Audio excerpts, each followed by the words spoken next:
नमस्कार, मेरा नाम ज्ञानेश्वर है और आप देख रहे हैं लाइव सिटीज। देखिए, यदि बिहार विधानसभा के चुनाव के लिए अब भी आप तैयार नहीं हैं तो तैयार हो जाइए, क्योंकि कल संडे है 7 जून और बिहार में लगने जा रहा है सियासी तड़का।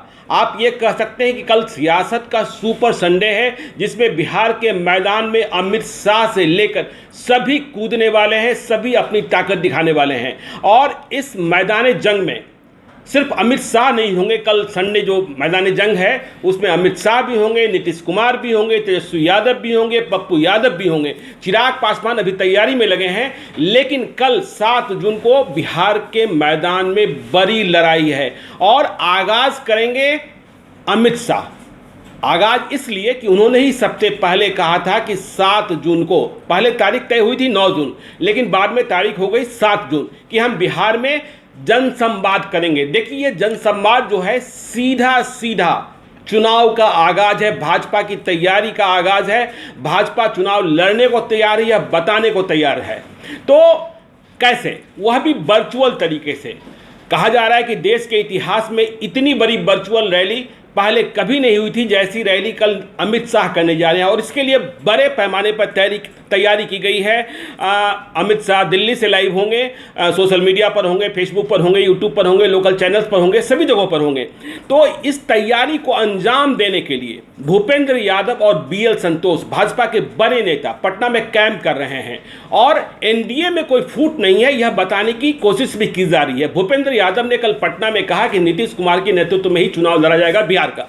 इसके पहले जेपी नड्डा ने भी दिल्ली में एक निजी चैनल के साथ बातचीत में कहा था कि बिहार में लीडरशिप को लेकर कोई कंफ्यूजन नहीं है, नीतीश कुमार के नेतृत्व में ही लड़ेंगे। इसके पहले अमित शाह भी कोरोना से पहले ही, जब कोरोना से लड़ाई शुरू हुई थी उसके पहले ही उन्होंने कह दिया था कि बिहार में चुनाव नीतीश कुमार के नेतृत्व में ही लड़ा जाएगा। देखिए, बीजेपी नेतृत्व को लेकर किसी संदेह और शक शुबा में अपने कार्यकर्ताओं को नहीं रखना चाहती है। सीट शेयरिंग की बात बाद में होगी, नीतीश कुमार से बात की जानी है। देखिए, नीतीश कुमार की तैयारी भी शुरू हो गई है और यह तैयारी इस रूप में है कि देखिए, नीतीश कुमार की कोर टीम एक्टिव है, वह भी वर्चुअल हो गई, वह भी डिजिटल हो गई है। नीतीश कुमार भी कल से बिहार के मुख्यमंत्री की हैसियत से नहीं, जनता दल यूनाइटेड के राष्ट्रीय अध्यक्ष की हैसियत से अपनी पार्टी के कार्यकर्ताओं के साथ, पंचायत लेवल के कार्यकर्ताओं के साथ वीडियो कॉन्फ्रेंसिंग शुरू करने जा रहे हैं। वो रोज 4 घंटे वक्त देंगे और अगले कुछ दिनों में सभी 38 जिलों के कार्यकर्ताओं से वे बातचीत कर लेंगे।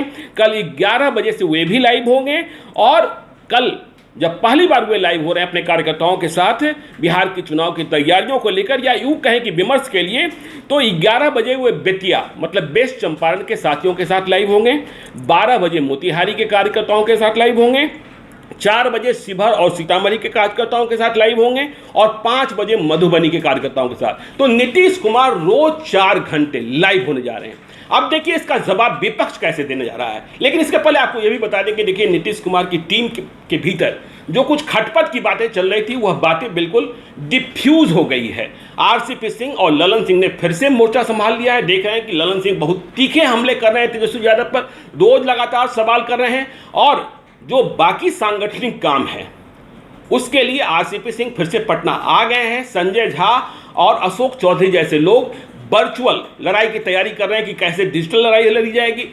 तेजस्वी यादव, अब हम बात कर लेते हैं विपक्ष की। तेजस्वी यादव मतलब बिहार में विपक्ष की सबसे बड़ी पार्टी राजद के नेता और बिहार में यह कह सकते हैं कि राजद के मुख्यमंत्री पद के उम्मीदवार। महागठबंधन की बात हम इसलिए नहीं कर रहे हैं क्योंकि राजद अभी यह स्पष्ट करता हुआ नहीं दिख रहा है कि वह चुनाव में महागठबंधन में शामिल पार्टियों के साथ कितना आगे चलेगा। कांग्रेस ने भी नया राग छेड़ दिया है कि उसे 2015 की तुलना में अधिक सीटें चाहिए क्योंकि जदयू अब नहीं है महागठबंधन में। तो क्या होगा क्या नहीं होगा, उधर जो उपेंद्र कुशवाहा हैं, जीतन राम मांझी हैं, मुकेश सहनी हैं, ये कह रहे हैं कि पता ही नहीं चल रहा है कि साथ चुनाव लड़ना है कि नहीं लड़ना है। तेजस्वी यादव बात ही नहीं करते हैं, पिछले कई महीनों से बातचीत नहीं हुई है और इस बीच आज उपेंद्र कुशवाहा दिल्ली के लिए रवाना हो गए हैं। दिल्ली में वे कांग्रेस के आलाकमान से बातचीत करने वाले हैं, कांग्रेस के नेताओं से बातचीत करने वाले हैं और पूछने वाले हैं कि बता तो दीजिए कि साथ लड़ेंगे कि नहीं लड़ेंगे। खैर, तो तेजस्वी यादव ने अमित शाह की रैली को जवाब देने का निर्णय किया है। अमित शाह की जो कल रैली है,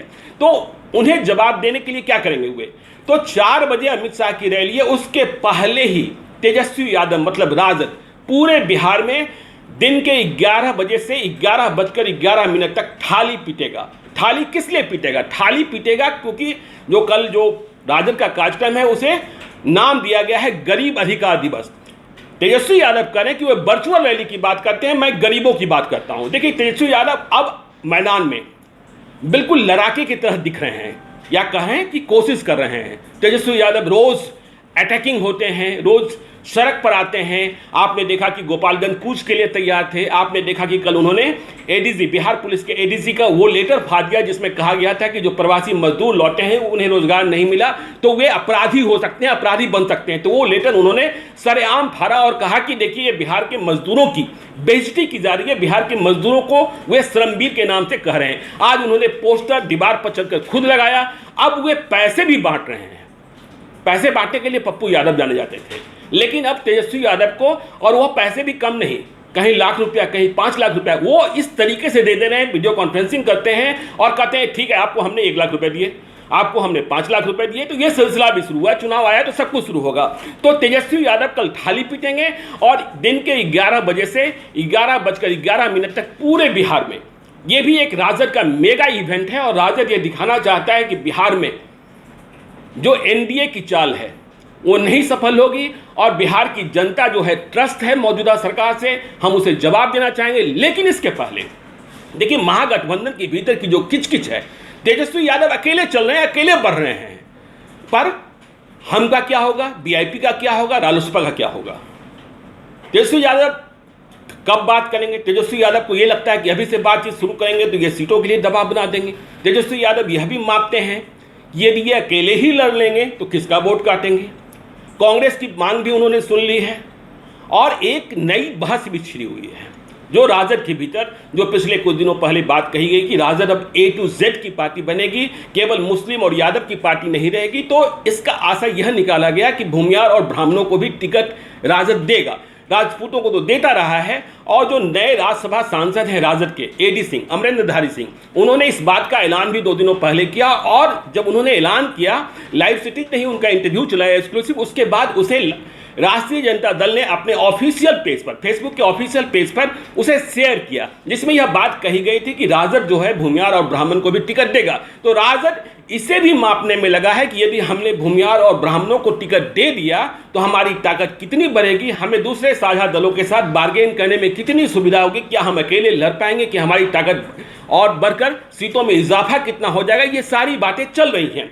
और इस लड़ाई में जो कल की सियासी लड़ाई है, जो कल सियासी तड़का लगने जा रहा है, सियासी घमासान है बिहार में, उसमें पप्पू यादव, जिनकी पार्टी है जाप, वो भी कूद पड़े हैं। पप्पू यादव अभी एक अलग हैसियत से लड़ रहे हैं, वे सेवा के लिए जाने जाते हैं। वोट कितना बदल पाएंगे ये आने वाला वक्त बताएगा, लेकिन पप्पू यादव का जो राग है वह इसको संकेत देता है कि वे भी विपक्ष में ही रहेंगे। वे नीतीश सरकार पर लगातार हमलावर हैं और वे भी वर्चुअल माध्यम से ही कल मैदान में उतर रहे हैं। उनकी पार्टी जाप, पप्पू यादव ने आह्वान किया है कि कल 11 बजे से 11:20 तक पूरे बिहार में उनकी पार्टी के कार्यकर्ता हैशटैग बिहार बचा लो मौका है, इस हैशटैग के साथ फेसबुक लाइव होंगे। पप्पू यादव ने अभी से कुछ देर पहले बातचीत में कहा कि हजारों की संख्या में उनके कार्यकर्ता लाइव होने वाले हैं इन 20 मिनटों में, मतलब 11 बजे से 11:20 तक। इसका आशय ये निकलता है, जैसा पप्पू यादव कह रहे हैं, कि यदि हजारों लोग लाइव हुए उनके एक साथ और एक एजेंडे पर, एक मुद्दे पर, तो जो कोई भी व्यक्ति बिहार में यदि अपने फेसबुक का न्यूज फीड खोलेगा तो उसमें कहीं ना कहीं लोग पप्पू यादव की बात करते हुए दिखाई पड़ जाएंगे। तो देखिए, वर्चुअल लड़ाई है, डिजिटल लड़ाई है। चुनाव का जो प्रचार है अब डिजिटल होना है, वर्चुअल होना है, क्योंकि जो कोरोना की लड़ाई है और जो सोशल डिस्टेंसिंग का फार्मूला है उसमें अब यह बात संभव नहीं रह गई है कि कोई बड़ी रैली हो, कोई बड़ा रैला हो, बापू सभागार में कोई आप मीटिंग कर लें, कोई हेलीकॉप्टर रैली कर लें, ये सब बातें अब संभव नहीं रह गई है, नामुमकिन है। तो इसलिए हर पार्टी अपनी डिजिटल टीम को, अपने आईटी सेल को मजबूत करने में लगी है। और जो दूसरी पार्टियां हैं, इसीलिए विपक्ष की जो दूसरी पार्टियां हैं, उन्हें लग रहा है कि यदि लड़ाई इस तरीके से हुई तो हम तो पिछड़ जाएंगे, क्योंकि अभी महागठबंधन में जिस तरीके की किचकिच है और जिस तरीके का वार्ता भंग है, कन्वर्सेशन है ही नहीं, कोऑर्डिनेशन है ही नहीं। यह बात सही है कि तेजस्वी यादव ने अपने सहयोगी दलों से, जिनके साथ उन्होंने लोकसभा का चुनाव लड़ा था, उनके साथ पिछले कई महीनों से बातचीत नहीं की है। जीतन राम मांझी कभी मुख्यमंत्री नीतीश कुमार से मिलने चले जाते हैं, कभी मुख्यमंत्री नीतीश कुमार की प्रशंसा भी कर देते हैं। जीतन राम मांझी को अपनी राह का खुद पता नहीं होता कि उन्हें करना क्या है, क्या नहीं करना है। तो उपेंद्र कुशवाहा दिल्ली गए हैं और कांग्रेस आलाकमान, कांग्रेस नेताओं से बातचीत करने वाले हैं कि देखिए आप समन्वय बनिए, आप सेतु बनिए, नहीं तो सब कुछ ऐसे ही बिखर जाएगा और लड़ाई नहीं हो पाएगी। तो कल संडे, जो सियासत का सुपर संडे है, उसमें यह देखा जाना है कि कौन कितनी शक्ति के साथ मैदान में होता है, अमित शाह को कितने लोग सुनते हैं और वर्चुअल रैली किस तरीके से सफल होती है। भाजपा ने पूरी ताकत लगा दी है कि कहीं कोई कमजोरी नहीं होनी चाहिए। गांव गांव तक व्यवस्थाएं की गई हैं कि लोग जुटें और अमित शाह को सुने। तो आप तैयार रहिए, सियासत का जो सुपर संडे होगा उसके बारे में लाइव सिटीज आपको सबसे पहले बताएगा। जैसे जैसे होगा वो बताते रहेगा। आपने यदि अब तक हमारी यूट्यूब चैनल को सब्सक्राइब नहीं किया जरूर कर लीजिएगा, और यदि इस वीडियो को आप फेसबुक के माध्यम से देख रहे हैं तो पेज को लाइक कीजिएगा, ट्विटर पर भी हमें फॉलो कीजिए। धन्यवाद।